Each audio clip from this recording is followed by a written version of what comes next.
మీకు బీపీ వచ్చిన తర్వాత ఉప్పు తినద్దు అంటున్నారు. ఎందుకు? ఆల్రెడీ శరీరంలో ఉప్పు ఉంది కాబట్టి చిన్నప్పటి నుంచి నువ్వు ఉప్పు తిన్నావు, ఇంకా ఆపు, అవసరం లేదు, ఉప్పు మానేయని. ఇంత కామన్ సెన్స్ ప్రతి ఒక్కళ్ళు చెప్తున్నారు ఉప్పు అవసరం లేదని. కానీ మనం ఉప్పు తింటున్నాం. నిజంగా నీకు ఆరోగ్యం అవసరమైతే ఉప్పు మానే. ఎందుకు తింటున్నావు? టేస్టీగా ఉండాలి కదా. టేస్టీగా పోయినారనుకోండి, టేస్ట్ కోసం వెంటబడారనుకోండి, వాళ్ళు టేస్టీగా తయారు చేయడానికే నీ చుట్టూ ఎక్కువ మంది, ఎక్కువ హోటల్స్, ఎక్కువ రెస్టారెంట్స్, ఎక్కువ ప్రయారిటీ టేస్టీ కోసమే ఉంది ఇక్కడ.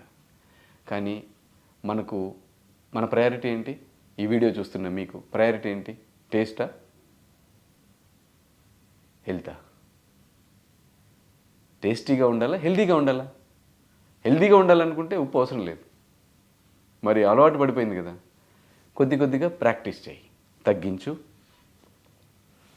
ఏ ఉప్పు పడితే ఆ ఉప్పు వాడకు. రాక్ సాల్ట్, అందులో చాలా వెరైటీస్ ఉన్నాయి.